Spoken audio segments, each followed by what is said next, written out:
지금부터 디지털 전환의 시대, 현재와 미래를 주제로 세미나를 시작하겠습니다. 본 세미나는 최근 TV 강연에 출연하시고 NFT 미래 수업의 저자이신 홍익대학교 홍기훈 교수님이 세미나 자장으로서 진행할 예정입니다. 그럼 교수님을 큰 박수로 맞이해 주시길 바랍니다.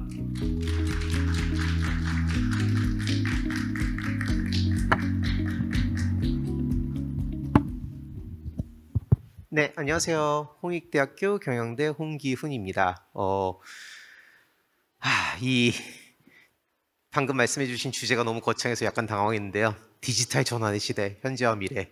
네, 이런 주제로 이제 좀 이야기를 해보려고 저희가 오늘 세 분의 이제 굉장한 연사님들을 모시고 이제 이야기를 좀 나눠보려고 하는데요.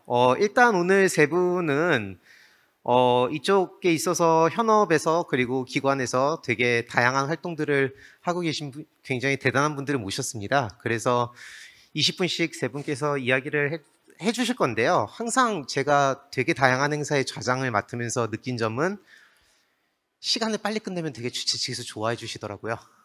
네, 그래서 시간을 엄수를 하려고 그러는데 당연히 연사분들의 이야기를 저희가 들으러 왔잖아요, 여기.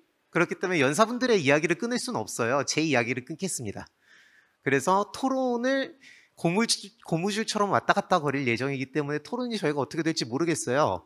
근데 원칙적으로 저희가 생각하는 토론은 연사분들에게 충분한 시간을 드리기 위해서 말씀하시는 동안은 저희가 질문을 하지 않고요. 토론이 끝나고 나서 플로어에서 질문을 받을 예정입니다. 그런데 시간이 없잖아요. 그럼 제가 제 얘기 다 끊어버리고 연사분들한테 제가 질문할 거 다 끊어버리고 플로어에 질문을 받을 테니까 그렇게 생각을 해주시고 요 앞에 보면 QR코드가 있어요. 여기 요 앞에 QR코드 보이시죠? 요거 찍으시면 된다 그러더라고요. 그래서 질문을 남겨주시면 저희가 2개 정도 추려서 질문을 받도록 하겠습니다. 그러면은 이제 고란 대표님의 발표를 들어보도록 하겠습니다. 부탁드립니다.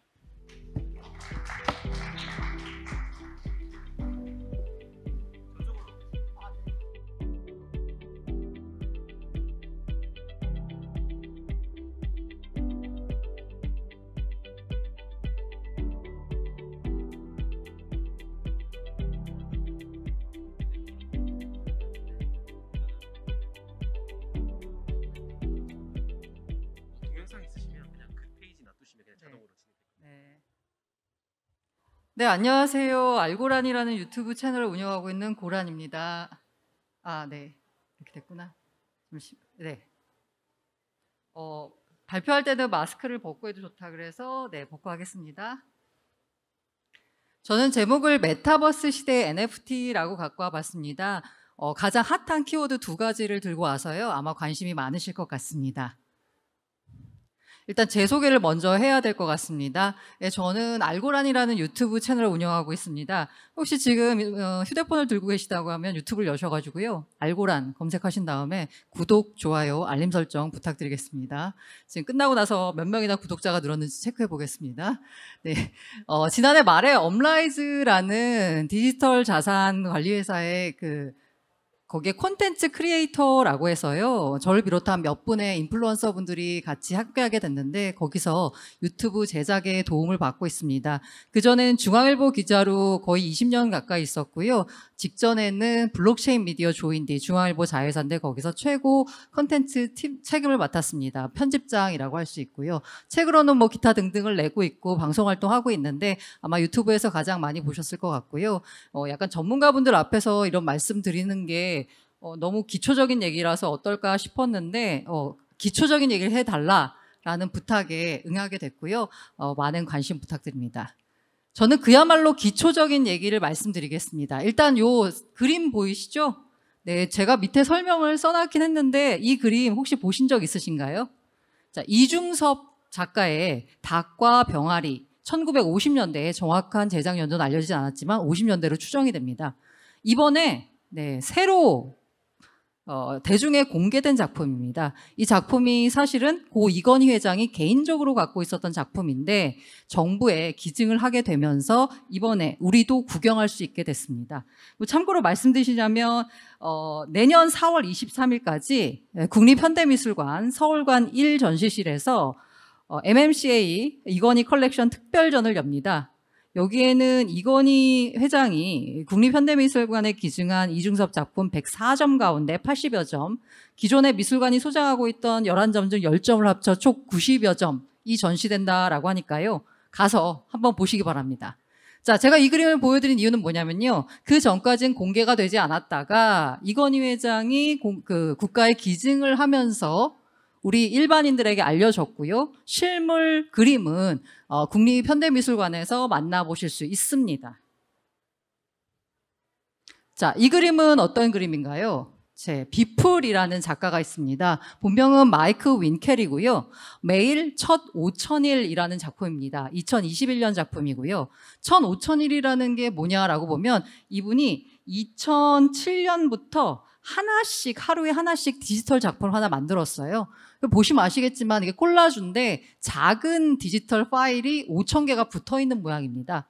이 작품이 왜 화제가 됐냐라고 하면 크리스티 뉴욕 온라인 경매에서 당시 기준으로 환율 기준으로 봤을 때 거의 800억 원에 낙찰이 됐습니다. 자, 이 작품 아까 보여드렸던 이 작품은 이건희 회장이 소유한 것이었는데 국립현대미술관으로 넘어가게 됐죠. 이 그림 누구 건가요? 국립현대미술관 거죠. 그래서 이 그림의 원본을 만나려면 국립현대미술관에 가야 합니다. 그렇다면 이 작품은 누구 건가요? 낙찰받은 사람 겁니다. 그런데요, 이 작품은 원본이 없습니다. 디지털, 저게 원본이에요. 그래서 낙찰을 받은 사람도 디지털 파일로 보는 거고요. 저도 그냥 인터넷에서 디지털 파일로 봅니다. 그럼 이 그림 누구 건가요? 저도 그냥 캡처 떠갖고 오면 똑같은 거 구현해낼 수 있거든요.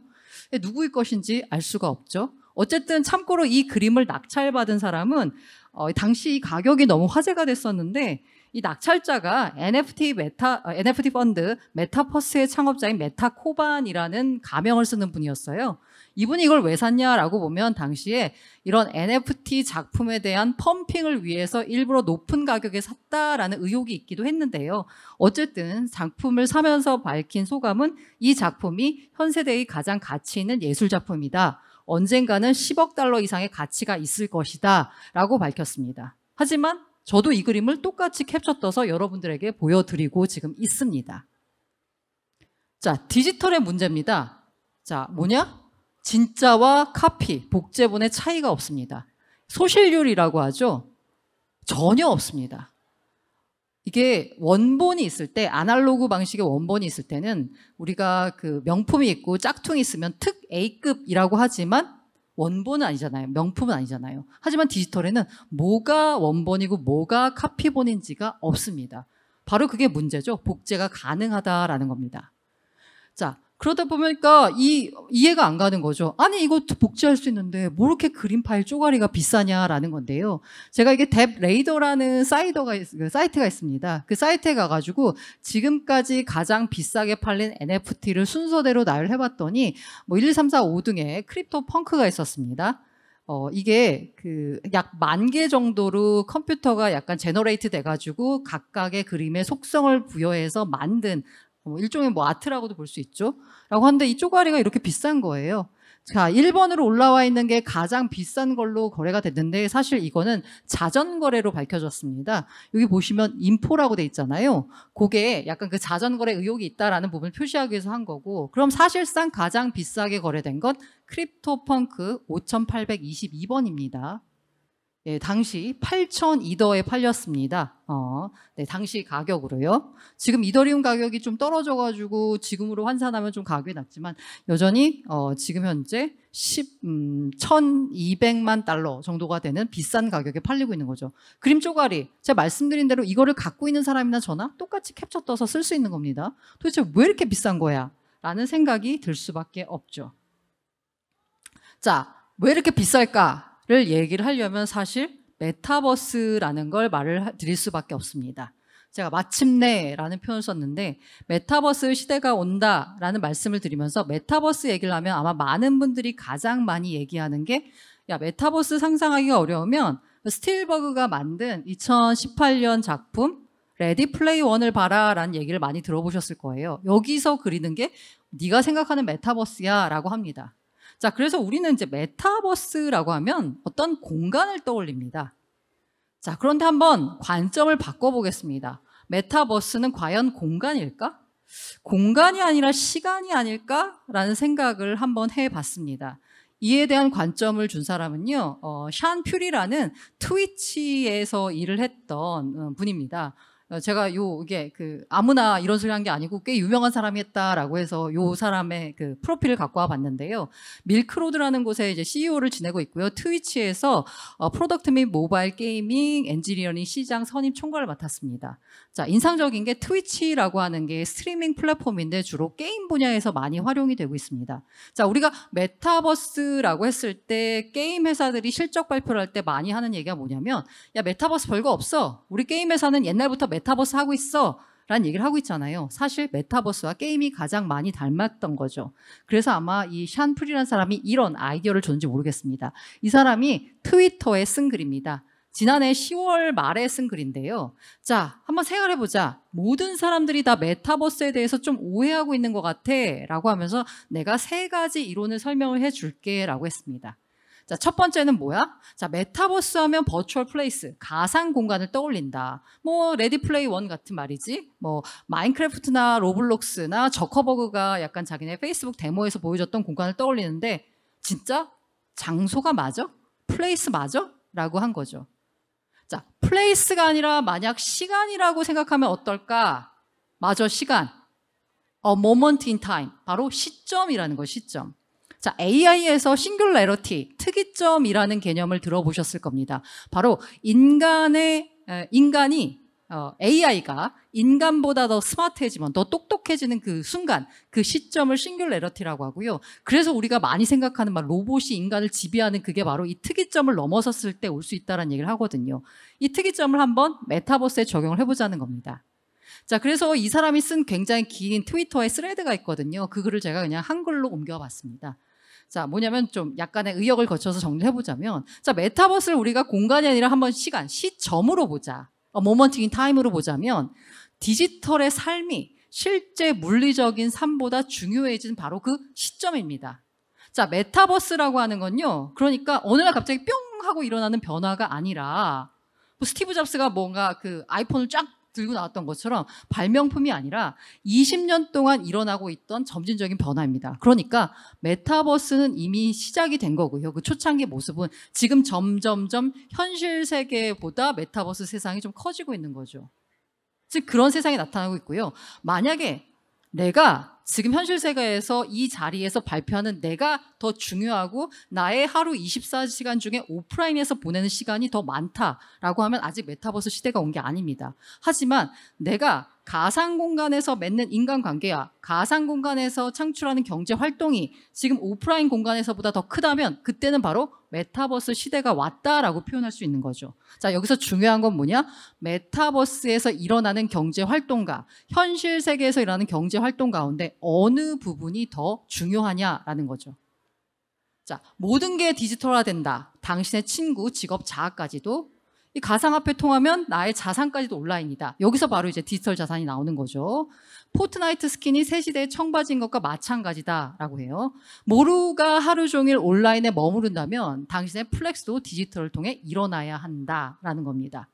자, 디지털이 피지컬보다 중요해지는 시점, 그 시점이 바로 메타버스 시대가 왔다라고 볼 수 있는데요. 자, 무슨 얘기냐면 제가 지금 플렉스를 하고 싶으면 제가 명품 가방을 들고 와서 제 친구들과의 모임 자리에 들고 나가야지 나 플렉스 할 수 있습니다. 너 저 새로 샀구나. 돈 좀 벌었구나. 샤넬백, 너 갖고 있구나.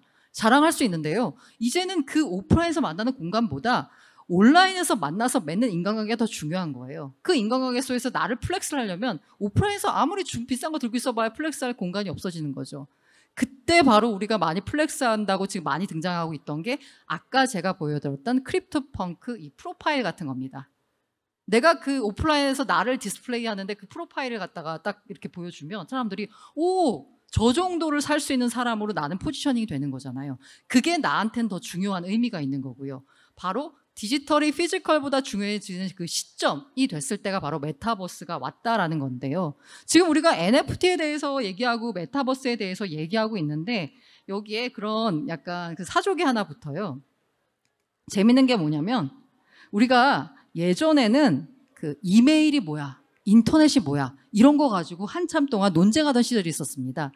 그 미국에 있는 유명한 그 토크쇼에 나와가지고 빌 게이츠가 인터넷을 설명하려고 굉장히 많이 노력하는 그 영상이 있어요.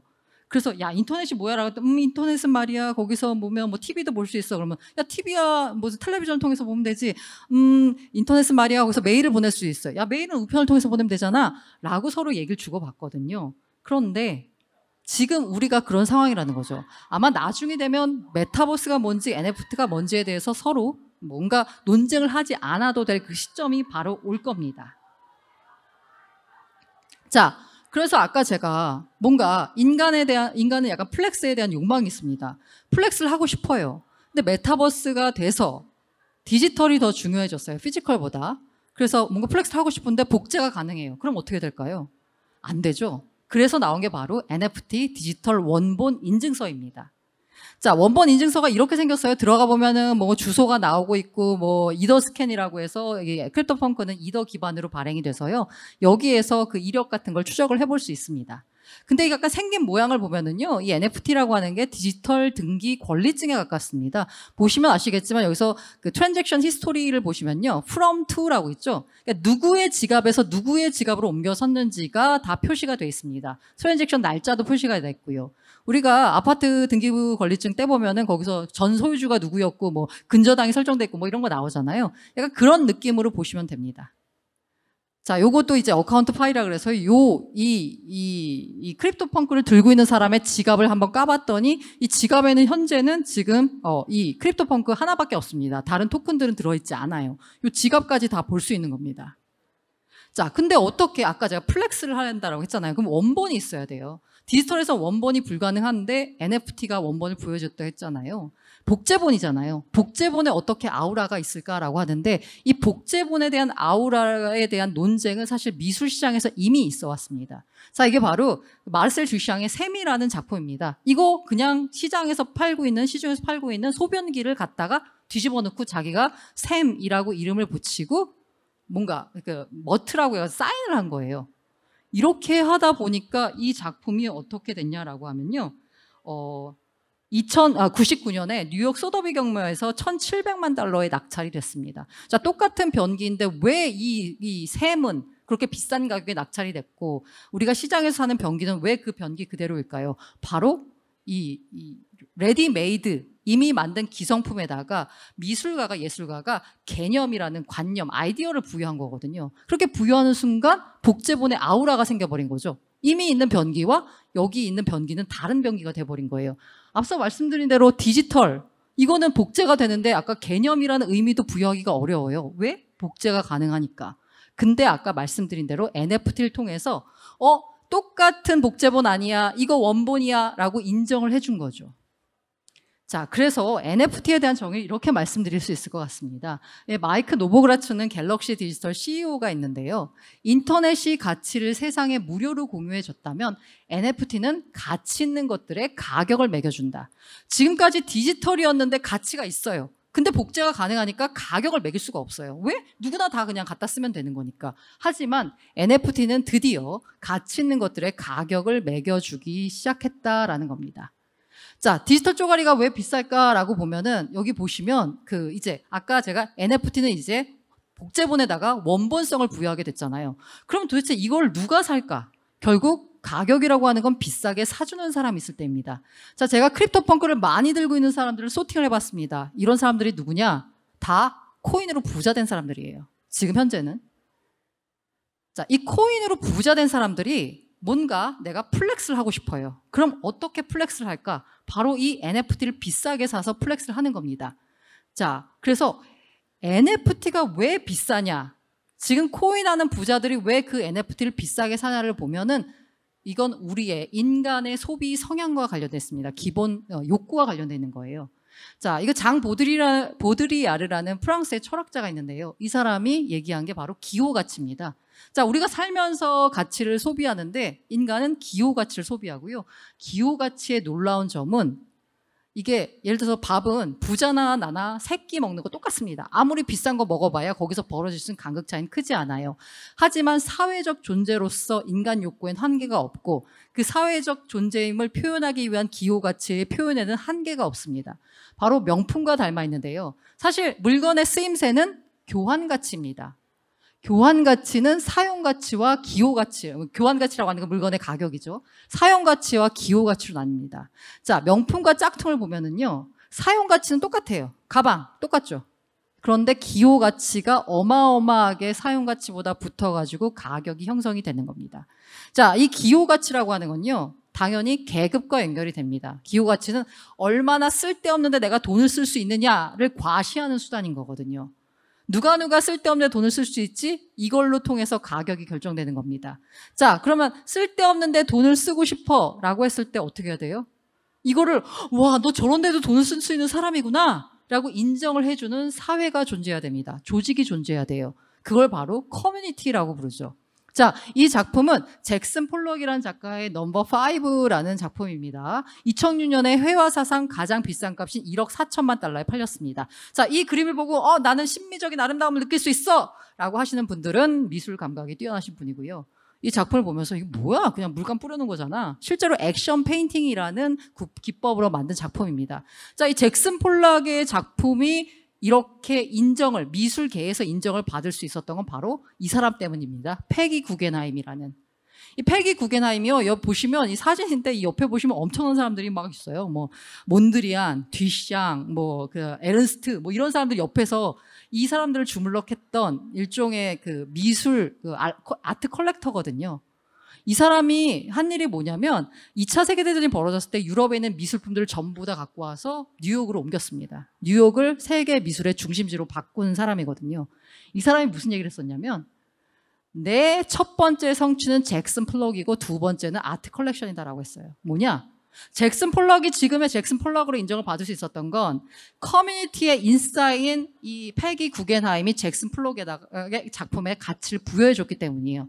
실제로 그 박물관에서 일종의 청소부 역할을 하던 잭슨 폴럭을 불러와서 돈을 대주면서 작품 활동을 하도록 해준 사람이 바로 이 패기 구겐하임이었고요. 그러니까 이 작품이 인정받을 수 있는 건 그 커뮤니티가 있어야 됩니다.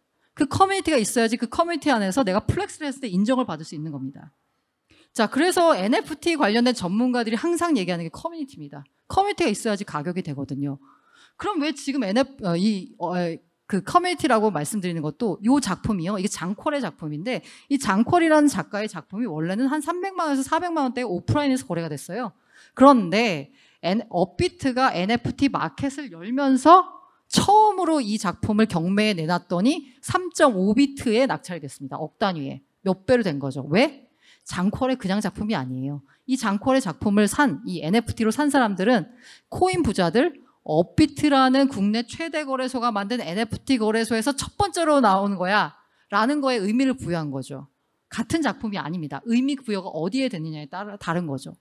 이 커뮤니티의 힘이 워낙 크기 때문에 제가 아까 말씀드렸죠. 아까 PFP 같은 그 크립토펑크 같은 비싼 걸 누가 사냐? 바로 코인 부자들이 사는 겁니다. 그럼 지금 NFT 가격이 폭락했다라고 하잖아요. 왜 폭락했을까요? 그 코인 부자들이 더 이상 부자가 아니게 돼버린 거예요. 그러다 보니까 NFT 가격은 폭락할 수밖에 없는 거죠. 이른바 크립토 윈터가 왔기 때문에 최근 들어서 NFT 가격이 폭락했다라는 건데 최근에 나타나고 있는 경향은 부익부 빈익빈. 비싼 NFT는 여전히 비싼 값을 유지하고 있지만 애매한 NFT는 다 가격이 무너졌습니다. 왜? 더 이상 그걸 사줄 수 있을 만한 여력이 되는 커뮤니티 자체가 존재하고 있지 않기 때문에요. 자, 그래서 제가 지금까지 NFT를 말씀드렸는데 최근에 들어서 NFT는 제가 주로 말씀드린 NFT는 PFP, 그러니까 아까 크립토펑크 같은 NFT와 미술 작품 NFT가 있어요. 최근에 각광받은 NFT는 유틸리티성을 강조한 NFT, 그러니까 게임에서 쓸 수 있는 NFT나 아니면 무슨 그 백화점 멤버십 NFT 이런 게 각광을 받고 있거든요. 그런 거는 사용 가치가 있기 때문에 논외로 하고 제가 말씀드린 미술 작품이나 PFP 같은 경우에 NFT를 만약에 내가 투자하고 싶다라고 했을 때 세 가지 질문 한번 던져봤으면 좋겠습니다. 보는 눈이 있냐? 나 보는 눈이 있을까요? 두 번째, 커뮤니티는 단단한가? 그리고 지속 가능한가? 커뮤니티가 있어야지 그걸 계속 비싸게 사줍니다. 세 번째는 가격이 폭락했을 때 정신 승리할 수 있는 방법은 내가 그거 진짜 좋아하면 되는 거거든요. 내가 만족하면 되는 겁니다.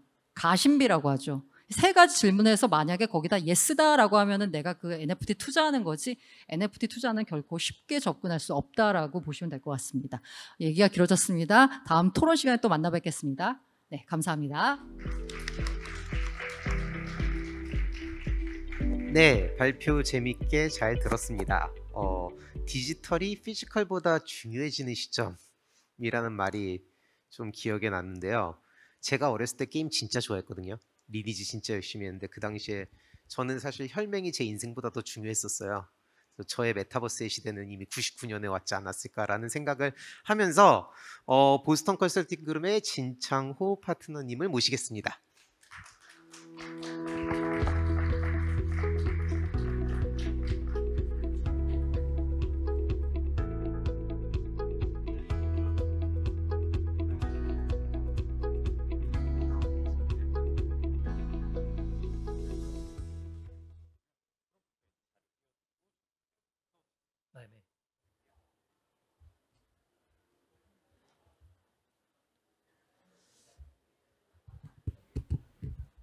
네, 안녕하세요. 방금 그 소개받은 보스턴 컨설팅 그룹의 진창호 파트너라고 합니다.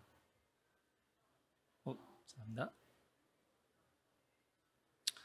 네, 저는 이제 그 두 번째 주제 발표로 NFT 비즈니스의 그 미래라는 키워드를 가져왔습니다. 그 좀 전에 설명 주셨던 고란 대표님은 이제 워낙 저희 블록체인 크립토계의 또 인사시고 저도 매일 이제 고란 대표님 유튜브를 보고 있는 청중의 입장에서 사실은 무대가 되게 긴장될 법도 했는데 제가 강의를 들으면서 되게 유튜브 보고 있나? 이런 생각도 사실 들어서 되게 긴장이 조금 많이 낮춰졌고, 근데 고란 대표님 되게 이제 뭐 NFT 그 다음에 제가 갖고 싶어하는 여러 가지 이제 NFT 캐릭터도 설명해 주셨는데 저는 그거보다 조금 더 무거운 주제로 그러면 실제적으로 그 NFT라는 그 비즈니스가 기업 관점에서 어떤 미래를 가져가고 있고 지금 어떻게 준비하고 있는지 이런 것들을 좀 말씀드리도록 하겠습니다.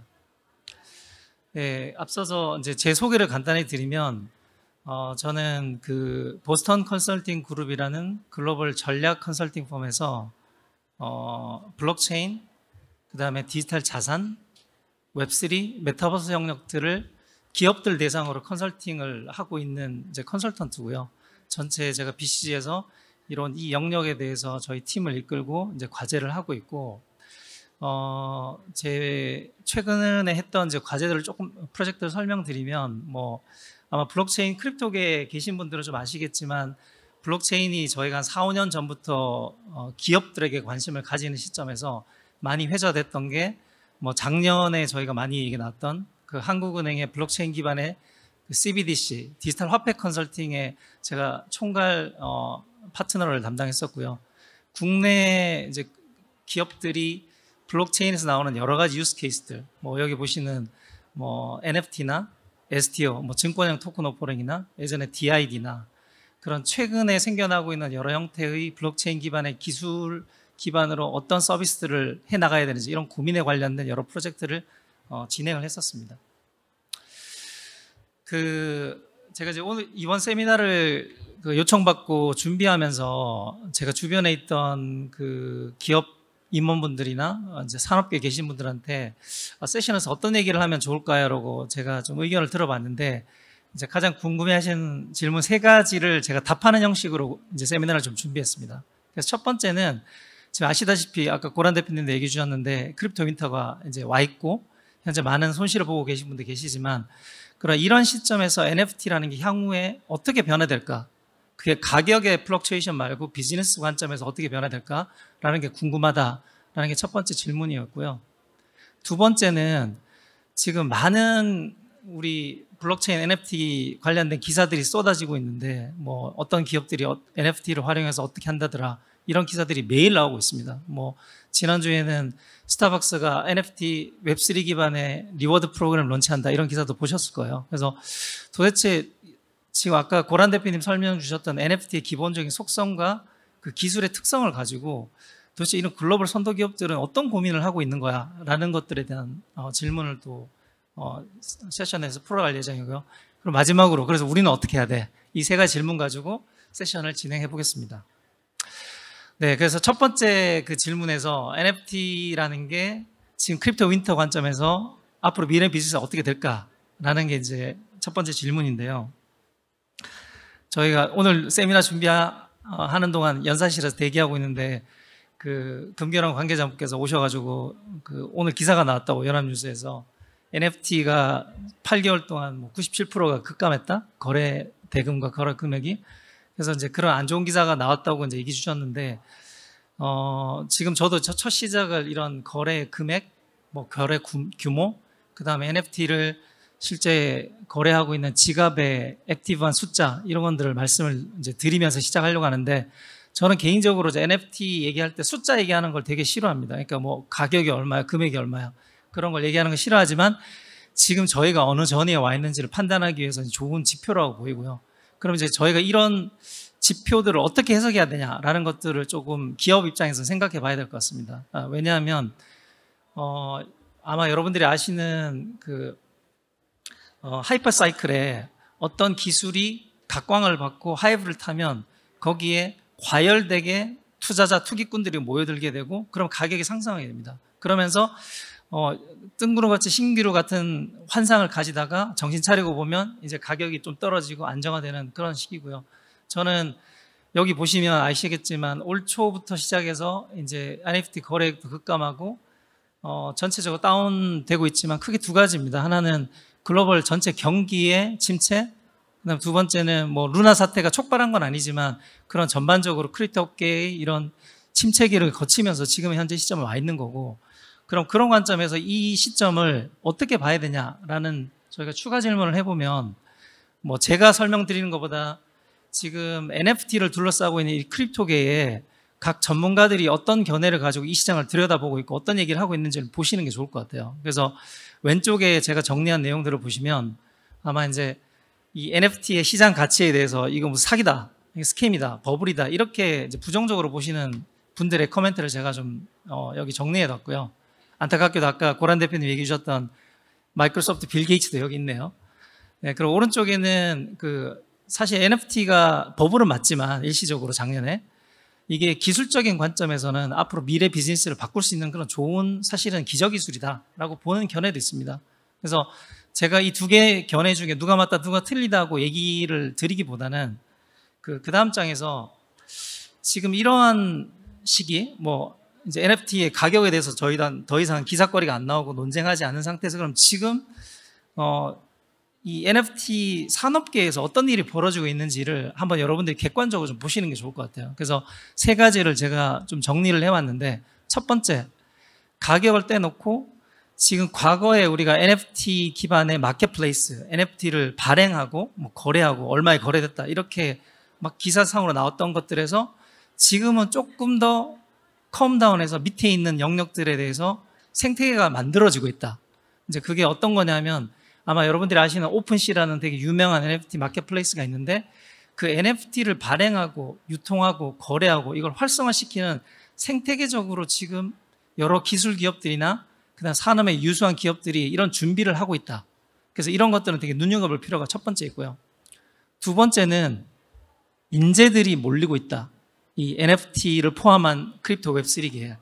근데 제가 이제 인재들이 몰린다고 하면 사람들이 어떻게 생각하시냐면 아니 돈 많이 주니까 그냥 거기 가서 사실은 CEO로 가는 거고 그 다음에 거기 업사이드를 보고 가는 거 아니냐 이렇게 이제 질문하시는 분들이 있는데 사실 뭐 그럴 수도 있을 것 같습니다. 제가 만나보진 않았지만 근데 이런 유명한 업계의 대표를 하셨던 분들이나 산업계를 리드를 하시는 분들은 산업의 흐름을 보시는 거고 그 산업의 흐름 차원에서 앞으로 넥스트 빅띵이 어떤 게 될 건지를 움직이는 형태를 이제 보고 계신다는 말씀드리고, 두 번째는 우리가 좀 간과하게 있는 게 사실 작년 연말부터 시작해서 유능한 인재들, 여기 보이시는 뭐 CEO, 뭐 유명한 그 C-레벨들 말고 우리 유능한 개발자들, 그 다음에 똑똑한 친구들이 이런 크립토, NFT, 블록체인 업계로 많이 넘어왔습니다. 저는 그게 더 긍정적인 앞으로 시장의 효과로 펼쳐지게 될 거라고 보이고요. 세 번째는 뭐 NFT가 이제 워낙 가격적으로 플럭제인 심하고 피해자도 생기고 있기 때문에 지금 전 세계적으로 뭐 우리 국내 정부뿐만 아니라 전 세계적으로 NFT를 규제권에 둬야 되겠다 하는 목소리가 나오고 있고 저는 이건 되게 긍정적인 신호로 보고 있습니다. 그래서 긍정적인 신호로 본다는 거는 가격이 올라간다 그런 말씀을 드리는 게 아니라 이 세 가지를 놓고 봤을 때 생태계라는 게 이제 객관성을 찾고 좀 더 발전적인 방향으로 나아가는 게 아닌가 그렇게 보고 있습니다. 자, 그러면 제가 두 번째 저희 했던 질문들 중에 그러면 글로벌 선도 기업들은 NFT를 어떻게 보고 있냐라는 질문의 관점에서 첫 번째 제가 말씀드리는 건 인식의 변화가 시작됐다. 여기서 얘기하는 인식의 변화는 크게 세 가지로 좀 볼 수 있을 것 같습니다. 첫 번째는 예전에는 NFT라는 기술을 되게 이렇게 좀 폄하하는 분들이 계셨어요. 아까 고란 대표님 이더스캔에서 메타마스크에 주소 찍히는 거 보면 사실은 실체를 보면 근데 되게 복잡한 기술을 연상하시는 분들이 보시면 뭐야 이거야? 이게 다야? 뭐 이제 이렇게 질문하시는 분들이 있거든요. 근데 예전에는 크립토 인싸들, 블록체인 기업들만의 기술에서 지금은 미래의 핵심 기술로 보고 있고 지금 제가 오른쪽에 정리드린 것처럼 다른 컨설팅 펌에서 조사한 형태에 따르면 실제 여러 기업들의 임원들이 34%가 2년간의 우리가 디지털 트랜스포메이션에서 NFT가 핵심 기술이 될 거다. 저도 사실 이 수치를 보고 좀 놀라긴 했는데 그렇게 기술적으로 지금 근본적으로 인식이 변화되고 있다. 그리고 두 번째는 지금 글로벌 선도 기업들이 많은 투자를 하고 있어요. 그리고 적극적으로 M&A나 이 시장에 뛰어들고 있고 그래서 오른쪽에 보시는 것처럼 전체 100대 기업의 한 40%가 이 블록체인 NFT에 관련된 투자를 하고 있다. 그래서 되게 긍정적으로 보고 있는 거고요. 마지막으로는 사업적인 측면에서도 새로운 형태의 신사업으로 이 영역들을 들여다보고 있다. 이렇게 보시면 될 것 같아요. 그래서 아마 신문지상 기사로 계속 보시는 그 NFT를 특정한 우리 글로벌 기업들이 활용해서 뭘 한다. 이제 이런 내용들이 계속 신문지상으로 나오는 거는 그런 글로벌 선도 기업들은 내부적인 의사결정 과정에서 즉흥적이지 않고 항상 여러 가지 검토를 통해서 나오는 결론이기 때문에 이런 것들을 우리가 아까 부정적인 견해로 보시는 것처럼 저거 사기야, 스캠이야, 뭐 가격 떨어질 거야 이런 식의 접근은 조금 지양해 볼 필요가 있다. 예, 그렇게 말씀드리고 자 그러면 이제 아마 NFT 관련해서 기사를 검색해 보시나 여러 이제 뭐 이런 유튜브나 리포트 같은 거 보시면 NFT가 어디에 적용됐다, NFT가 어디에 적용됐다 이런 얘기 많이 보시거든요. 이제 그거는 많이 보셨을 테니까 저는 조금 더 시각을 다른 관점으로 정리를 한번 해보려고 가져왔습니다. 그래서 사실은 그럼 기업들 관점에서 NFT를 활용한다는 게 세 가지 측면. 제가 여기 매트릭스를 하나 만들어놨는데 첫 번째 X축에서는 도대체 어떤 것들을 NFT화 한다는 거야. 예. 그래서 NFT화를 할 수 있는 것들은 뭐 지금 산업계에서 나온 아까 보여주셨던 뭐 예술품이나 미술품, 뭐 부동산, 그 다음에 우리 실물의 뭐 에셋 이런 여러 가지 형태가 있지만 이걸 기업 관점에서 보면 좀 정리를 해보면 기존의 기업들이 가지고 있는 자신의 컨텐츠나 IP, 뭐 자신이 보유하는 에셋도 될 수 있고요. 그 다음에 본인들이 가지고 있지 않은 새로운 형태의 컨텐츠를 만들어서 NFT를 발행하는 케이스도 있습니다. 그 중간에 말씀드린 케이스는 하이브리드 형태가 또 돼 있는 거고 그 다음 다른 축으로 볼 거는 그럼 어떤 걸 가지고 NFT를 한다는 거야? 라는 것뿐만 아니라 두 번째는 왜 NFT를 한다는 거야? 라는 관점을 우리가 좀 눈여겨볼 필요가 있다. 그래서 첫 번째 제가 Y축에 가지고 왔던 그 서비스 임프루먼트라고 해서 본인들이 원래 가지고 있는 사업의 서비스를 개선하기 위한 영역도 있지만 저 위쪽에 보시는 것처럼 아예 새로운 신사업 형태를 보고 여기서 비즈니스를 새롭게 창출하기 위해 노력하는 기업도 생겨나고 있고 두 번째 영역도 좀 이따가 설명드리겠습니다. 그래서 이런 축에서 봤을 때 지금 제가 세 가지 유형을 좀 정리를 해봤는데 첫 번째 유형은 대표적으로 이제 디즈니입니다. 그래서 디즈니는 아마 아실 것 같은데 그 디즈니 NFT 검색해 보시면 엄청나게 많은 기사들이 나와 있을 겁니다. 근데 우리가 가만히 생각해 보면 NFT 아까 고란 대표님 설명해서 NFT와 가장 잘 어울리는 기업이 어딜까 이게 머릿속으로 상상해 보시면 컨텐츠를 가지고 있는 기업, IP를 가지고 있는 기업 그러면 당연히 우리가 디즈니를 아마 상상할 것 같아요. 그래서 실제로 디즈니는 작년부터 올해까지 뭐 여러분들 아시는 마블이나 픽사 그런 스타워즈 이런 NFT를 발행했고 이런 것들을 과거에 디즈니가 가지고 있는 충성 고객의 향수를 불러일으키기 위해서 그래서 제가 커스텀 엔게이지먼트라는 표현을 썼지만 그런 고객들을 계속 락인시키기 위한 하나의 NFT를 수단으로 이제 쓴 거고요. 그 다음 두 번째 유형은 그 나이키나 아디다스, 뭐 구찌가 저 대표적인 사례로 가져왔는데 이제 패션이나 이런 그 프리미엄 브랜드들이 가지고 진행하는 형식을 좀 볼 필요가 있을 것 같습니다.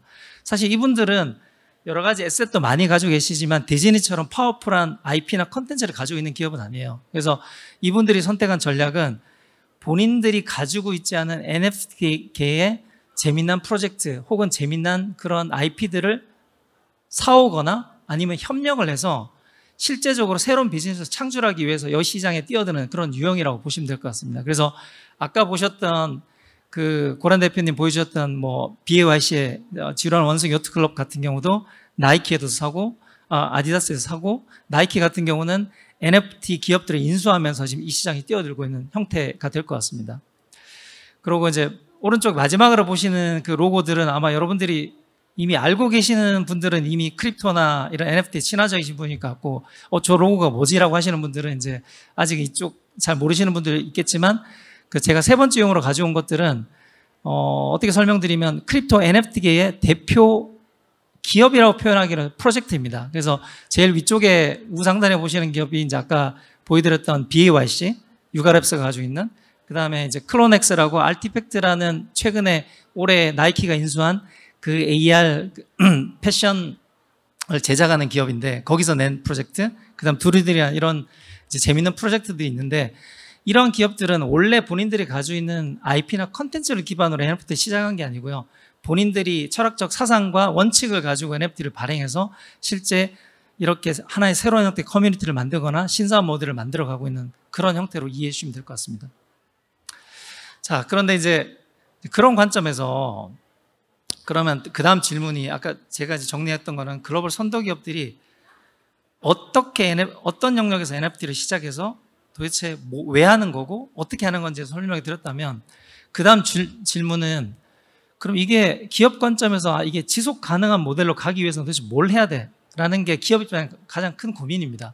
사실은 저도 블록체인 기반의 컨설팅을 하고 있기 때문에 작년에 NFT의 광풍이 불 때 여러 그룹 계열사 뭐 CEO들, CSO들 분들한테 NFT 사업을 어떻게 하는지 자문도 많이 해드리고 조언도 많이 해드리긴 했지만 NFT 사업이라는 거를 조금 더 제가 형상적으로 표시를 해보면 쉽게 생각하면 두 가지 유형 중에 아까 디즈니 같이 기존에 많은 컨텐츠나 IP를 가지고 있는 기업들이 NFT화를 시작하면 상당히 초기에 반응도 많고 가치도 높게 평가받습니다. 마찬가지로 뭐 BAYC나 아까 말씀드린 두들이나 클로넥스나 그 다음에 아까 제가 말씀드렸던 뭐 97%가 지금 시장에서 거래가 안 되고 있고 뭐 거래액이 줄어들고 다 사정됐다 이런 스캠성의 기사들이 나오고 있는데 그런 게 바로 신규 본인들이 가지고 있는 신규 IP 기반 NFT를 발행하는 그런 케이스거든요. 근데 그런 케이스들이 실제로 어떤 특정한 변곡점을 지나고 나서 지속적인 가치 상승을 이루어지는 케이스가 있고 그렇지 못한 케이스들이 있습니다. 그래서 안타깝게도 대부분의 지금 컨텐츠를 가지고 있는 기업들, 컨텐츠를 가지고 있지 않은 기업들도 저 변곡점에서 위로 급격하게 혹은 지속적으로 가치 상승을 하지 못하고 NFT 그런 커뮤니티가 지속적으로 하락하는 그런 시기를 맞고 있고요. 마치 지금은 크립토 윈터와 마찬가지로 이제 그런 관점에서 제가 드리고 싶은 말씀은 이런 지속적인 가치 상승을 하기 위해서 도대체 어떤 것들을 우리가 성공 방정식으로 좀 가져가야 되냐 그런 것들을 좀 하드로 던져보고 싶고요. 시간이 많이 지나고 있는데 그런 관점에서 네 가지를 짧게 좀 설명드리고자 합니다. 그래서 기업들 관점에서는 도대체 이 NFT라는 게 중요하고 미래를 바꿀 거라고 하고 뭔가 장밋빛 전망이 있는 것 같은데 도대체 NFT를 시작해서 우리가 성공하려면 어떤 식의 그 설계 모델들을 가져가야 되냐라는 게 큰 질문이고요. 그런 관점에서 저희 BCG가 내려다보는 그 관점은 네 가지 핵심 요소가 있습니다. 그래서 첫 번째는 그 기존의 IP를 활용해서 NFT를 발행을 하더라도 이런 잠재적 가치를 지속적으로 상승시킬 수 있는 요인들을 빨리 찾아야 됩니다. 그리고 두 번째는 아까도 제가 말씀드렸지만 지금 크립토나 블록체인 업계에서 재미있는 프로젝트를 계속 특색 있게 발굴하듯이 기존의 기업들이라도 이 NFT 씬에서 기존의 에셋을 가지고 NFT를 발행하더라도 지속적으로 이 NFT라는 커뮤니티, 이 제국 내에서 이 제국이 활성화될 수 있는 신규적인 컨텐츠 IP를 지속적으로 보강을 해야 됩니다. 그리고 세 번째는 아까 이제 NFT에서 가장 중요한 게 이제 커뮤니티 얘기가 상당히 많은데 커뮤니티라는 것들은 우리가 기업 입장에서는 어떻게 이걸 지속적으로 만들어가고 유지하고 만들어갈까 하는 그런 메커니즘들을 빨리 찾고 적합한 메커니즘에 돌아갈 수 있는 방식들을 고민해야 된다라는 게 세 번째고요. 그 다음에 네 번째는 좀 간과하고 있는 부분이 있는데, 지금 NFT의 커뮤니티, NFT 문화 조성이라는 게 사실은 블록체인 하시는 분들만 잘 알고 있고, 아까 크립토 인싸들, 코인 부자들만 진행하고 있는 기업 형태인데, 이런 것들이 기업들이 활용해서 생태계를 계속 지속적으로 이뤄나가기 위해서는 전체적인 고객 경험의 기반이 잘 이루어져야 됩니다. 자, 그런 관점에서 제가 네 가지를 짧게 그냥 케이스를 설명을 드리도록 하겠습니다. 지금 시간이 딱 지났는데 짧게 설명드리겠습니다. 자, 그래서 그 기존에 있는 잠재 가치를 계속 형성하는 방안에서 제가 대표적인 케이스로 신세계 풀빌라를 가져왔는데, 신세계 풀빌라가 지속적 잠재 가치를 잘 만들어 갔냐라는 질문을 해보면 아직은 답을 못 하겠습니다. 근데 우선은 초기 시작은 되게 잘한 것 같아요. 그래서 여기 보시는 페이즈 1에서부터 페이즈 4까지 나름의 로드맵을 지금 만들어서 발표를 했는데, 지금 페이즈 1, 2 정도에 와 있고요. 이 본인들이 시작한 IP를 지속적으로 잠재 가치를 활성화하기 위해서는 신세계가 가지고 있지 않은 나머지 서비스들을, 나머지 생태계를 확장해서 어떻게 잠재 가치를 만들어 갈 거냐 하는 게 가장 큰 화두로 보시면 될 것 같고, 두 번째는 신규 IP 접목이라고 말씀드렸는데, 제가 이제 NFT를 만든다는 거, 아까 NFT에서 커뮤니티가 중요하다는 거는 모두 전문가분들이 얘기하시는데, NFT 커뮤니티 만든다는 건 하나의 디지털 세상에서 제국을 만드는 그런 개념이거든요.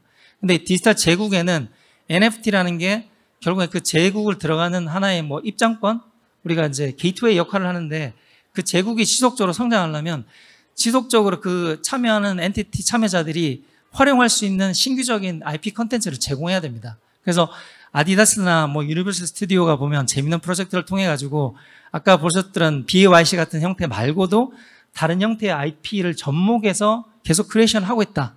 그래서 이게 전체적인 그 커뮤니티 문화를 활성화하고 있다. 이렇게 이해하시면 될 것 같고요. 세 번째는, 자, 커뮤니티 얘기가 저희가 뭐 귀에 딱지가 않듯이 많이 듣고 있는데, 커뮤니티라는 게 도대체 뭐냐?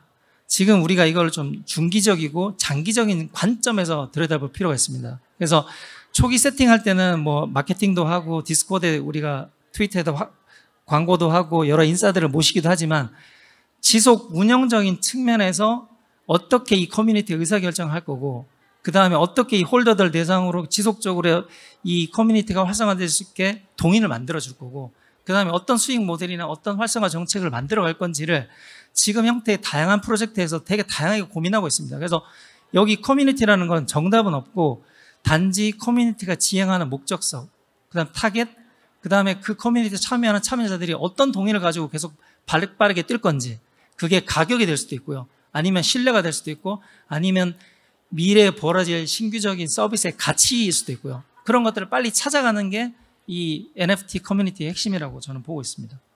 그리고 네 번째는, 그 나이키가 그 알티팩트라는 스타트업을 인수하면서 상당히 그 베스트 프랙티스로 많이 인용이 되고 있는데, 아마 여러분들이 그 잘 모르시는 분들은 나이키 알티팩트 인수라는 걸 키워드로 검색하시면 아마 고란 대표님 유튜브도 나오고, 그 다음에 아마 검색해 보시면 티타임즈라고 하는 저 유튜브 채널을 되게 좋아하는데, 거기에서 되게 잘 정리해 주셨어요. 왜 나이키가 알티팩트를 인수해서 어떤 사업을 하고 있는지.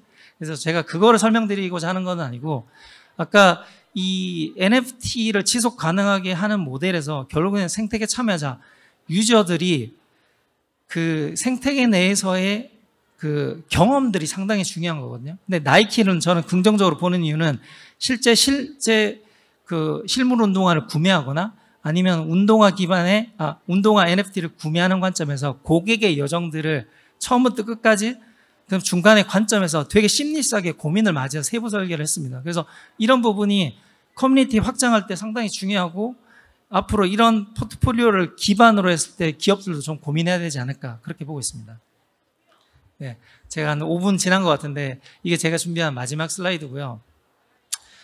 제가 어떤 얘기를 마무리를 하는 게 좋을까 좀 고민을 해봤는데, 이제 뭐 웹3 얘기를 조금 안 할 수 없어가지고, 그 NFT에서의 시장 활성화, 그 다음에 선도 기업들을 우리가 좀 참고를 해보면, 한 발 떨어지는 관점에서 이 NFT라는 게 도대체 커뮤니티 기반으로 어디로 흘러가는 거야 라는 것들을 지금 우리가 시대에 속한 웹1, 웹2, 그 다음에 지금 마케팅 버즈로 많이 얘기가 나오고 있다고 뭐 컴플레인을 받고 있지만 웹3의 시대적 변화를 좀 눈여겨보시는 게 좋을 것 같아요. 그래서 우리가 인터넷과 모바일이 나오면서 여러 중앙화된 플랫폼들이 지금 가운데 보시는 것처럼 기업이 나왔듯이 사실은 향후에는 이런 탈중앙한 형태의 플랫폼은 아니고요. 에코시스템이 생겨날 텐데 지금 오늘 우리가 논의했던 NFT라는 게 이런 웹3 생태계의 가장 기저가 되는 핵심 요소가 될 거고 우리 국내 기업들도 그런 관점에서 NFT를 들여다보고 웹3 관점에서 넥스트 빅띵을 준비하는 형태로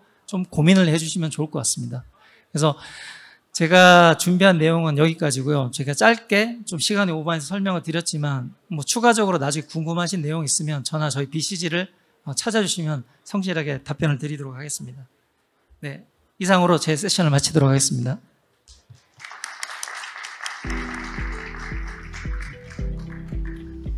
네, 발표 잘 들었습니다. 신기술, 신성장, 신산업, 신사업 다 굉장히 미래지향적인 이야기들이 많이 나오고 있는데요. 사실 저희가 지금 앉아있는 여기가 핀테크 위크거든요. 도대체 금융과 NFT는 무슨 상관이 있는 걸까? NFT는 결국에는 기술이잖아요. 그래서 금융권에서 인증 분야에서 블록체인이 어떻게 활용될 수 있는지에 대한 전망에 대해서 금융결제원 금융인증센터의 강인양 센터장님을 모셨습니다. 네, 박수로 맞이해 주세요.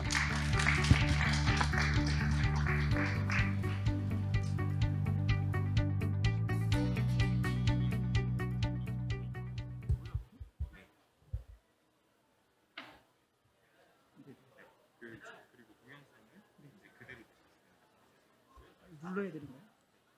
동영상을 눌러?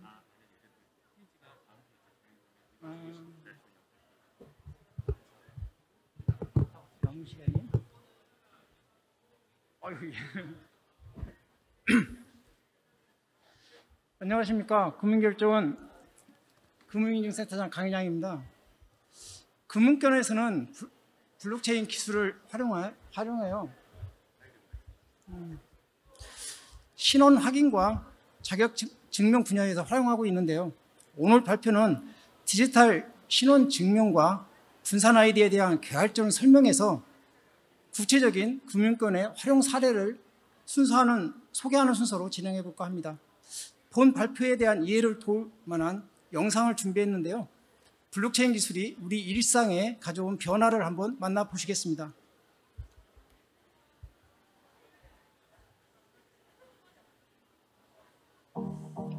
금융결제원이 DID를 기반으로 만든 디지털 신원증명 서비스에 대해 소개합니다.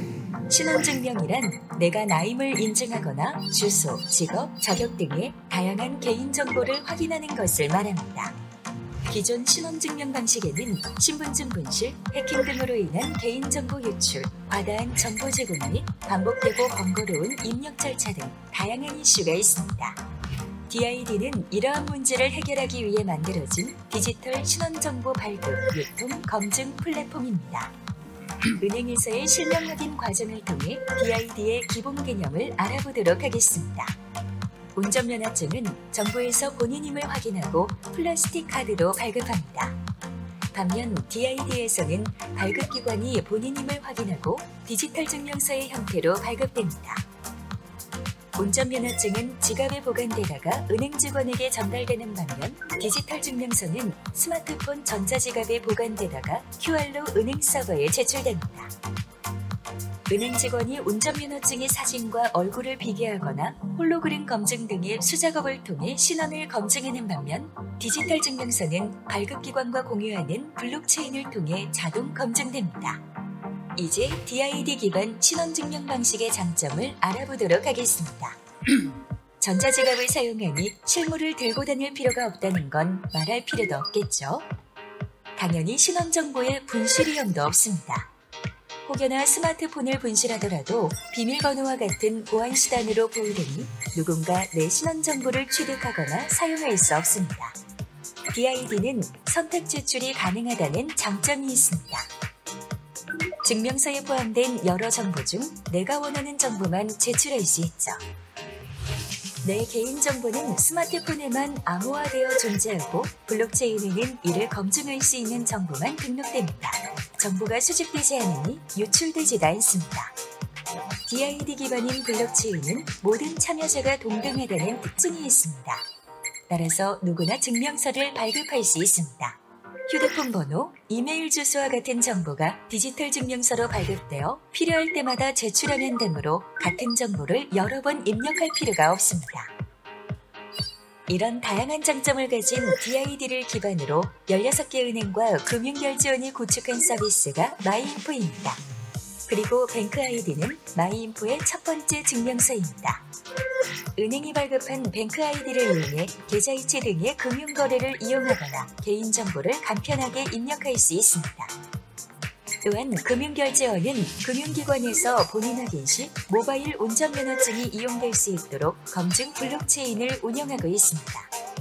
모바일 운전면허증은 실물면허증과 동일하게 은행뿐 아니라 편의점, 렌터카 등 다양한 업권에서 사용 가능합니다. DID의 활용 범위는 본인 확인에 한정되지 않습니다. 금융결제원은 혁신 서비스를 실험하기 위해 무인 로봇 카페를 만들고 DID 기반 서비스를 제공합니다. 실물 사원증 대신 모바일 사원증 앱의 QR로 사원 정보를 제출하면 커피를 할인된 가격으로 구매할 수 있습니다. 지금까지 DID 개념과 장점 및 관련 서비스를 알아보았습니다. 금융결제원이 바꿔나갈 디지털 신원증명의 시대, 기대해주세요. 동영상이 디지털 신원증명 개념과 적용 사례에 대해서 이해에 도움이 되셨으면 바라며 지금부터 영상의 내용을 자세히 알아보도록 하겠습니다. 오늘 발표는 5개의 챕터로 나눠져 있는데요.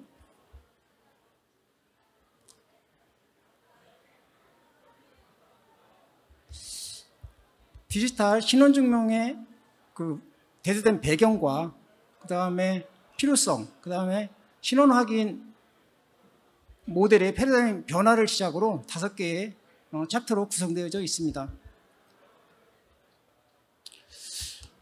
디지털 신원증명이라는 것이 중요한 관심사로 떠오르면서 다양한 서비스가 등장을 하고 있는 이유가 무엇일까요? 저는 아래의 3가지에서 그 원인을 찾을 수 있다고 봅니다.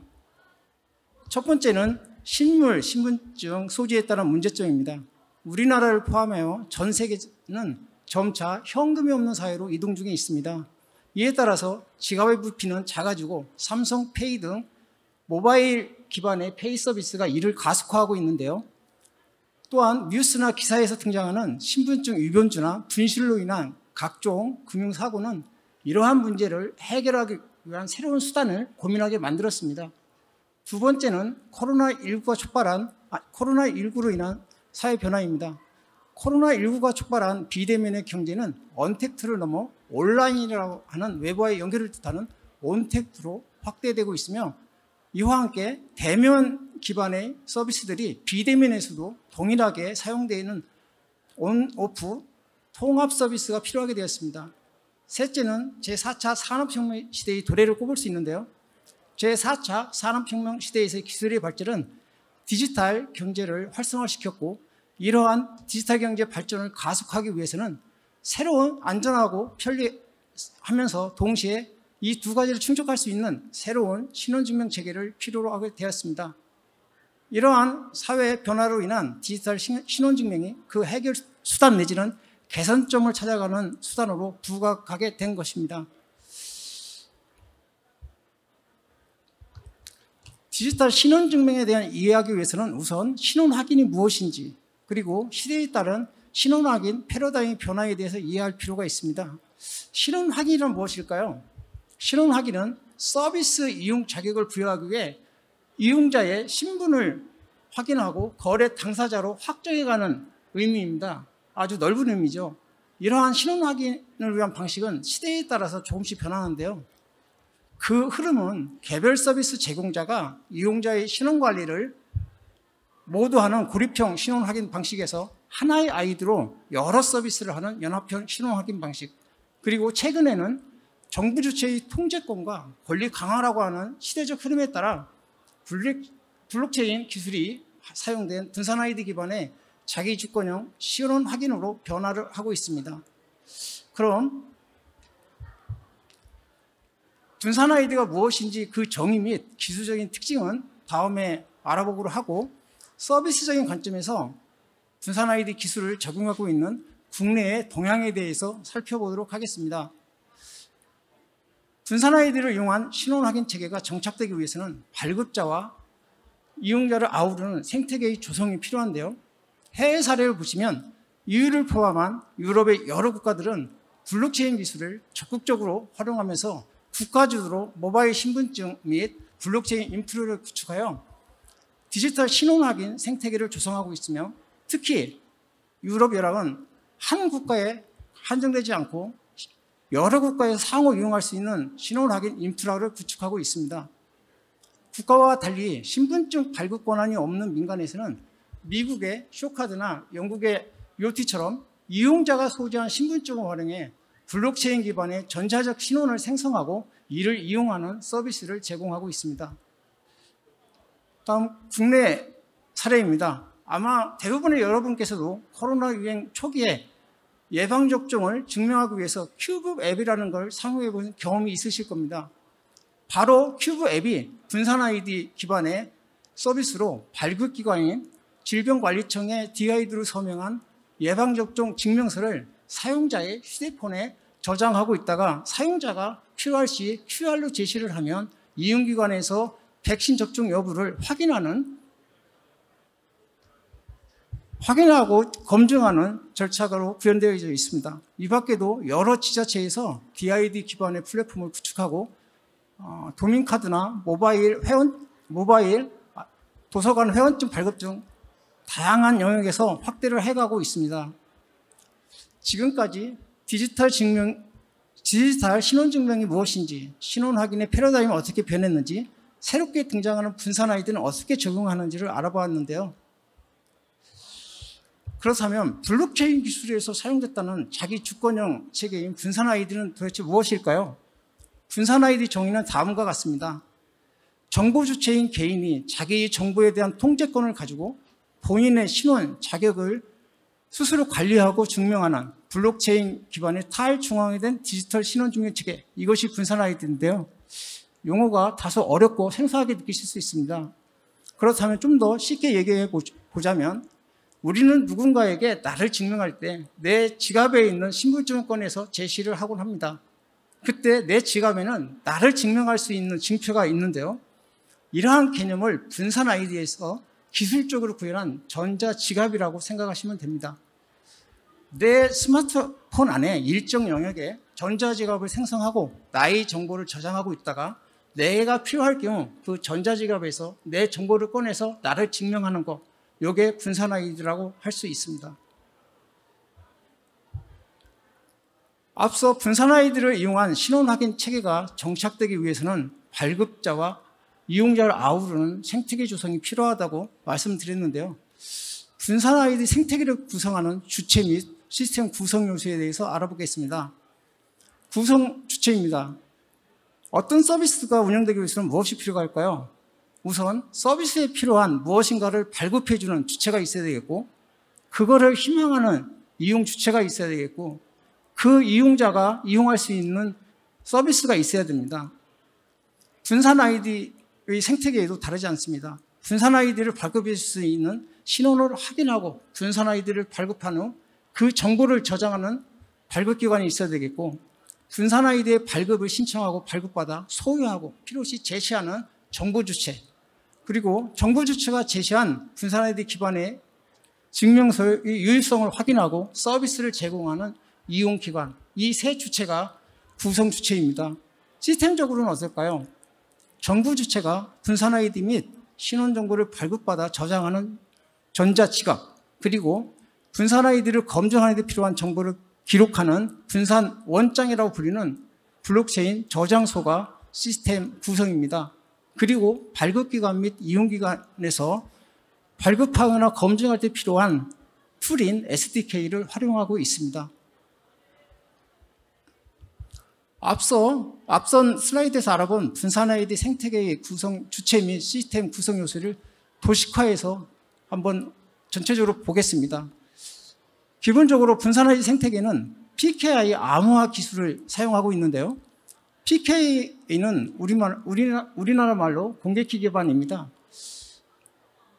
공개키와 개인키가 한 쌍으로 움직여서 정보를 보호하고 있는 암호화 기술을 뜻하는데요. 공개키는 말 그대로 공개되어 있는 키고 개인키는 나만이 가지고 있는 키입니다. 이런 기본적인 개념을 한번 분산 아이디 생태계에 적용을 해보겠습니다.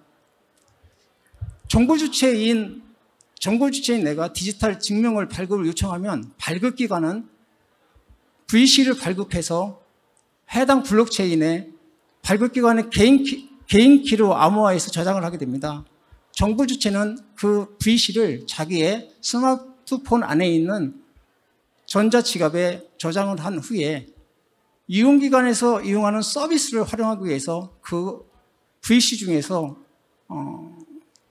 선택적인 필요한 데이터를 선택해서 VP를 만듭니다.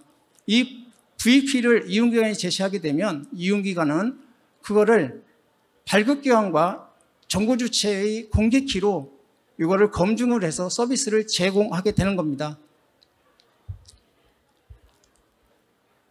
그럼 분산 아이디의 특징을 알아보겠습니다. 분산 아이디의 특징은 내 정보를 내가 관리하고 통제할 수 있으며 제출할 때는 상황에 맞는 필요한 정보만 선택적으로 할 수 있다는 점입니다. 이러한 분산 아이디가 정부 주체인 이용자와 이용기관한테 주는 기대 효과는 무엇이 있을까요? 이용자한테 주는 측면은 내 정보를 내가 관리하고 선택적으로 내가 사용할 수 있다는 점이겠죠. 그리고 이용기관 관점에서는 신원 확인 절차 및 개인정보 관리에 있어서 상당한 간소화될 수 있다는 것과 그리고 정보의 진위의 유효성, 검증의 신뢰성도 향상할 수 있다는 겁니다. 이러한 기대 효과를 구체적인 사례를 통해서 알아보겠습니다. 본 사례는 구직 및 채용 사례에 있어서 구직자는 회사에 요구하는 각종 서류를 제출해야만 하는데 발급 및 제출 과정에 대해 살펴보면 과거에는 졸업학교나 자격증 발급기관을 직접 방문하거나 또는 최근에는 온라인을 통해 발급받아 회사의 웹페이지에 첨부하는 방식으로 일일이 제출하고 있습니다. 이런 방식 하에서 구직사는 서류 발급에 따른 번거로움과 비용을 부담을 해야 되고 회사 입장에서는 서류의 진위와 개인정보 처리 비용을 부담해야 됩니다. 분산 아이디 기반으로 대체할 경우 구직자는 전자지갑에 디지털 증명을 한번 발급받아 놓으면 필요시마다 그걸 꺼내서 쓸 수 있는 편리성이 제고가 되면서 회사 입장에서는 진위 여부를 쉽게 확인하고 동시에 디지털 데이터 형태로 정보를 수집하기 때문에 뒷단의 정보 처리 업무의 효율성을 제고할 수 있습니다. 이젠 분산 아이디가 무엇인지 어떤 점이 좋은지 이해가 되셨길 바라며 지금부터는 금융권에서 구축한 블록체인 생태계에 대해서 말씀드리도록 하겠습니다. 금융권의 블록체인 생태계 구축 방향은 크게 정부주도와 민간주도로 나누어져 있는데요. 이렇게 두 가지로 나눈 이유는 두 주체가 추구하는 방향이 서로 다르기 때문입니다. 정부의 생태계의 핵심은, 정부주도에 있어서의 생태계의 핵심은 신원증명이라고 할 수 있는데요. 정부는 행안부를 중심으로 디지털 정부 혁신 주요 과제로 온 오프라인에서 편리하게 사용할 수 있는 디지털 신분증 발행을 하고 있으며 지난 7월 모바일 신분증을 시작으로 점차 그 종류를 확대해 갈 계획입니다. 행안부가 발행하고 있는 모바일 운전면허증은 실물 신분증과 동일한 법적 효력을 부여로 하는 신분증입니다. 따라서 행안부에서 발행한 모바일 신분증은, 모바일 운전면허증은 금융권에서 실명 확인증표로 사용 가능하며 현재 금융권에서는 모바일 운전면허증 검증 인프라를 구축하여 계좌 개설 등 실명 인증이 필요한 곳에 활용하고 있습니다. 저희 금융결제원은 앞서 설명드린 모바일 운전면허증 검증 서비스 제공을 위해서 행안부의 DID 시스템과 연계하여 금융회사 공동의 검증 노드 인프라를 구축 운영 중에 있습니다. 또한 금융회사의 시스템 연계를 위한 기술 지원 및 업무 협의를 위한 실무 협의체도 운영하고 있는데요. 현재 17개 금융회사가 모바일 운전면허증 서비스를 실시 중에 있으며 올해 중에 16개 금융기관에 추가로 실시 계획을 하고 있습니다. 이러한 실시기관들은 은행, 금투, 보험, 카드까지 전 금융권으로 확대할 것입니다. 다음은 민간주도 영역입니다. 정부가 신분증을 중심으로 신원증 초점을 맞췄다면 민간은 다양한 디지털 증명을 발급하여 자격증명을 중심으로 성장하고 있는데요. 앞서 동향에서 다양한 서비스를 다양한 사례를 소개한 만큼 지금부터는 저희 금융결제원이 제공하는 블록체인 기반의 서비스에 대해서 소개하고자 합니다.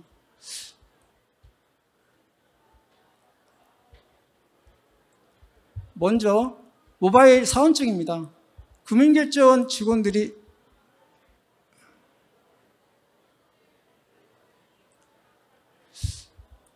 지금 페이지가 넘어갔는데요. 모바일 사원증은 다음과 같은 특징을 가지고 있습니다. DID 기반의 온오프라인 통합 신원 인증으로 직원들의 건물 출입이나 결제 시스템, 교육 시스템에 로그인 기능을 제공합니다. 그리고 앱 부등시마다 블록체인의 검증을 통해서 사원증 유효성을 검증함으로 하고 분실 시에 타인이 이거를 이용할 수 없도록 신체 인증을 적용하고 있습니다. 분산 아이디는 누구나 발급할 수 있지만 신원 확인에 활용되거나 발급된 증명의 신뢰성을 보장하기 위해서는 발급기관의 보증 수준 확보가 필요한데요. 저희 금융결제원은 시간화 확인 업무의 전문성을 보유한 은행들과 구축한 공동의 블록체인 인프라를 통해서 뱅크 아이디라고 하는 디지털 증명서를 발급받아 은행의 로그인, 이체 등에 활용하고 있으며 이러한 뱅크 아이들은 이러한 기능 외에 개인정보 자동 입력 기능이 있어 휴대폰, 주소, 이메일 등 반복적으로 입력해야 되는 개인정보를 손쉽게 입력하도록 지원을 하고 있습니다. 마지막으로 군인 자격증명 서비스가 있는데요. 아마 군 장병 제대하신 분들께서는 장병 내일 준비적금이라는 상품을 들어보셨을 겁니다. 기존에는 영업점에 직접 방문해서 대면 가입만 가능했는데 또 이 과정에서 종이 서류까지 지참해야 되는 번거로움이 있었죠. 분산 아이디 기반의 서비스를 제공하게 됨에 따라 앱을 통한 비대면 가입도 제공하고 디지털 증명서의 제출 및 전자서명이 가능해져 군 장병들이 훨씬 편하게 금융상품에 가입을 할 수 있게 되었습니다. 시간이 많이 좀 지나고 있는데요. 지금까지 우리는 디지털 신원증명이 왜 필요한가부터 시작해서 국내외 서비스 동향, 분산 아이디의 개념 및 특징, 그리고 금융권에서 구축한 블록체인의 신원확인 생태계까지 알아보았습니다. 코로나19가 촉박한 전 세계적인 급격한 비대면화는 관련 기술 및 서비스의 빠른 성장을 가져왔고 블록체인 시장 및 분산 아이디도 함께 성장을 했습니다. 하지만 국내에서는 아직 뚜렷하게 분산 아이디 시장이 형성하지 못하고 있는데요. 이거는 이 분산 아이디 기술이 갖는 특징 때문이라고 생각됩니다. 앞서서 우리가 생태계 구성을 말씀드렸는데요. 생태계 구성에 있어서 발급기관, 이용기관, 이용자가 모두 존재해야만 이 시장이 형성될 수 있습니다. 그렇다면 이 구성 주체들이 준비할 수 있는 시간이 좀 필요하겠죠.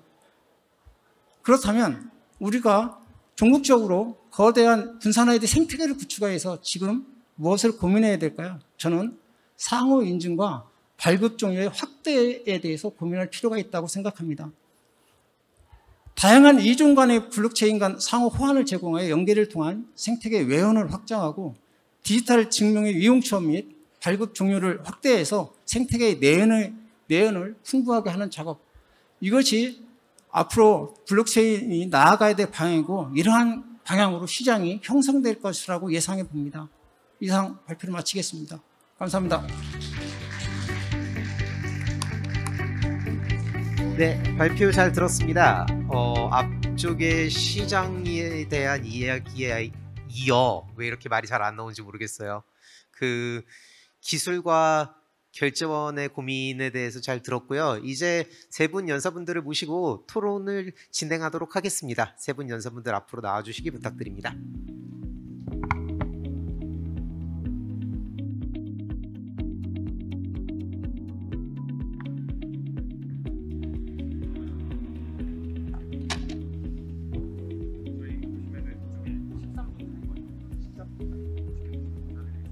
네, 저희에게는 13척의 배가 아니라 13분이 남아 있습니다.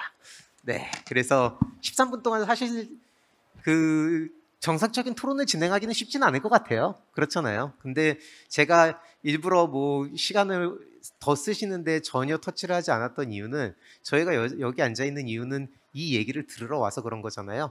그래서 고민을 조금 해봤습니다. 플로어에서 질문을 받아야 될까 아니면은 제가 질문 좀 드릴까 하다가 플로어에서 나오는 질문들은 나중에 연사분들께 전달을 해드리도록 하고요. 제가 준비한 질문을 조금 던져보겠습니다. 일단 고란 대표님께 조금 여쭤보고 싶은 게 있는데요. NFT가 사실 미래지향적이라는 거는 맞는 것 같아요. 근데 NFT도 코인 기반이거든요, 결국에는. 그러다 보니까는 코인 시장에 영향을 받지 않을 수가 없을 것 같은데, 얼마 전에 백악관에서 되게 재밌는 얘기를 했어요. 책임감 있는 코인 시장과 정책이 중요하다라는 말을 했는데, 이런 맥락에서 우리 NFT 시장에 있어서의 책임감이란 무엇일까요? 그리고 또 어떻게 해야 우리가 그런 책임감을 이행할 수 있을까요? 라고 질문을 좀 드리고 싶습니다.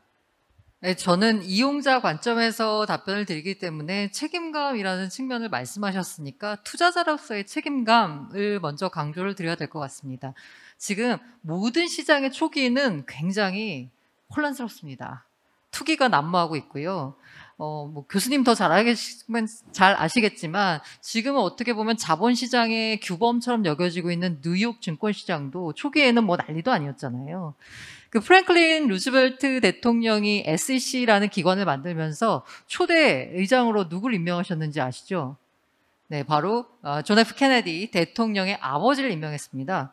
그 아버지를 임명한 이유가 뭐냐면 아버지가 뉴욕에서 이른바 주식 브로커로 큰 돈을 버신 분이었거든요. 네가 해봐서 알겠구나. 도대체 여기 주식하는 인간들은 어떤 방법으로 작전을 해서 어떻게 해서 돈을 버는지를 너가 해봤으니 네가 직접 단속을 해라 라고 해서 그렇게 임명을 한 거였거든요.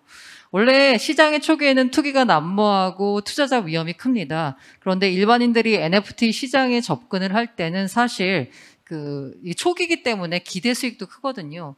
이 기대 수익에 너무 집중을 한 나머지 그 리스크 부분에 대해서는 굉장히 간과하고 있거든요.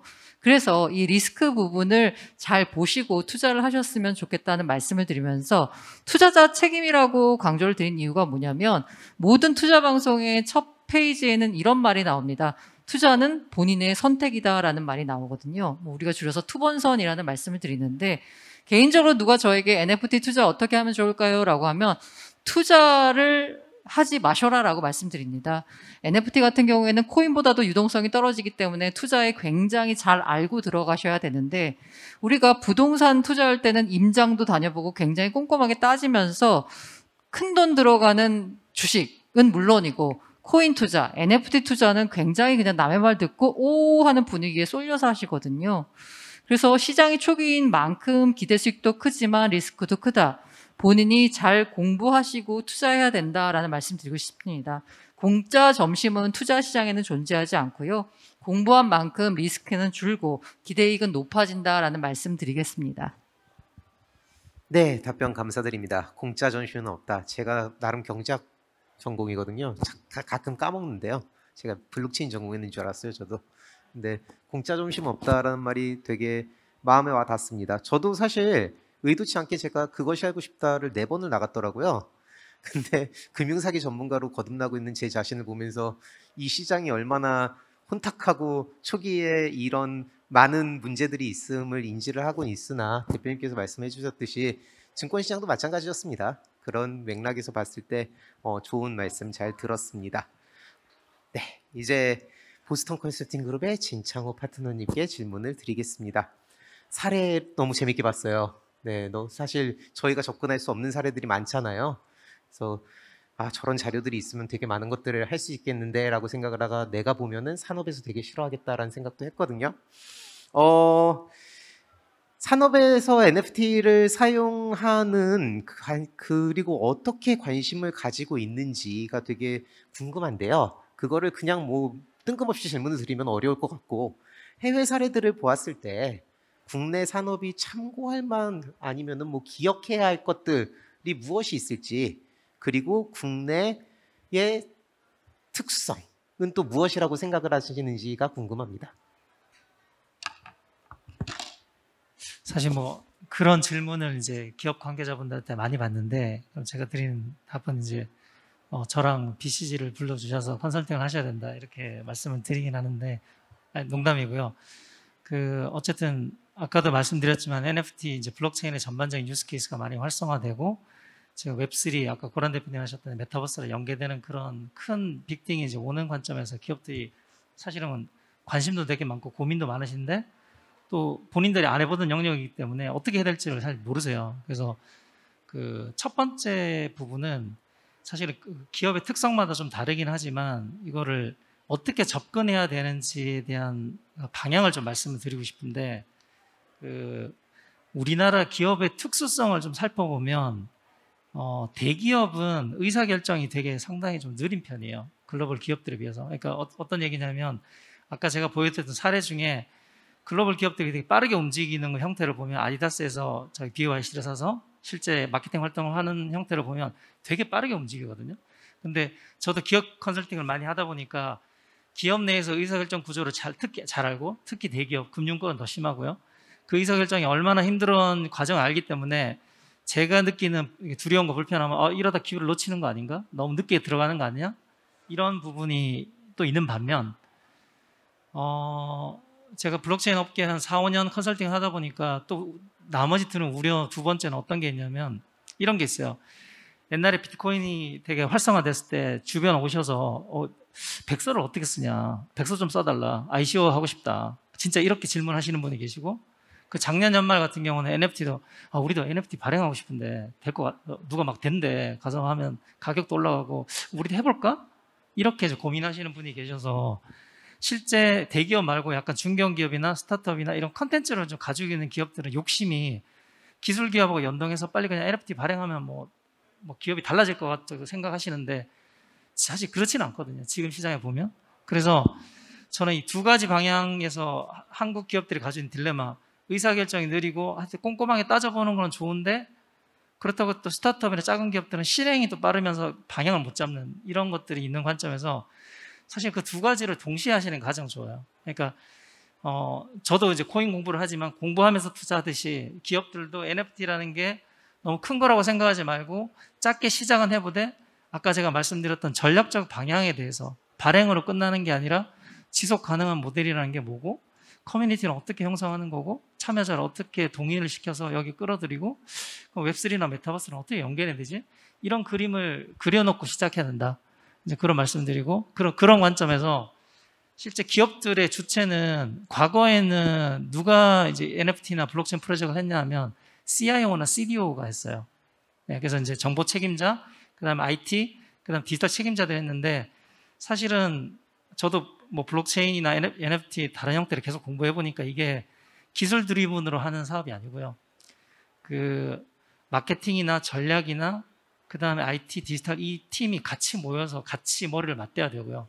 그 이유는 사실은 지금의 형태가 아까 규제도 말씀드렸지만 규제가 쉐이핑되는 단계고 정리가 아직 안 돼 있기 때문에 비즈니스 관점, 그다음 기술적인 진화 관점, 그다음 제도적으로 이게 어떻게 맥락이 흘러가는지를 같이 봐야 된다. 그렇지 않으면 이게 놓칠 수 있고, 그 일례로 지금 업비트나 그라운드에서는 클립드랍스에 가보시면 NFT에 구매를 해보시면 그 구매할 때 밑에 소유권이 어떻게 되는지 문구를 한번 잘 읽어보세요. 이게 이제 국내법이 아직 제한적인 부분이 좀 있기 때문에 실제 NFT의 커뮤니티를 만들고 활성화하는 관점에서는 소유권뿐만 아니라 저작권이라는 개념이 상당히 중요하거든요. 제가 설명을 잘 안 드렸지만 그게 이 커뮤니티를 만드는 메커니즘에 소속되어 있는데, 그것들을 어떻게 설계하고 그 제도권에서 봤을 때 이게 우리가 사업할 수 있어 없어, 이런 거를 판단하는 복잡한 문제이기 때문에 그런 걸 종합적으로 고민해 보시고, 그래서 컨설팅을 좀 받으시면 좋을 것 같습니다. 네, 말씀 잘 들었습니다. 사실 좌장의 역할이 이래요. 스스로 말씀을 잘 못하시는 부분을 꼭 부각시키는 게 제 역할이거든요. BCG에서 컨설팅을 받으라고 말씀해 주신 게 핵심이라고 생각을 합니다. 마지막으로 강인양 센터장님께 질문을 간단하게 드리겠습니다. 신원증명, 자격증명에서 DID를 활용하는 부분이 굉장히 인상 깊었고요. 결정에 고민이 많이 느껴졌던 것 같습니다.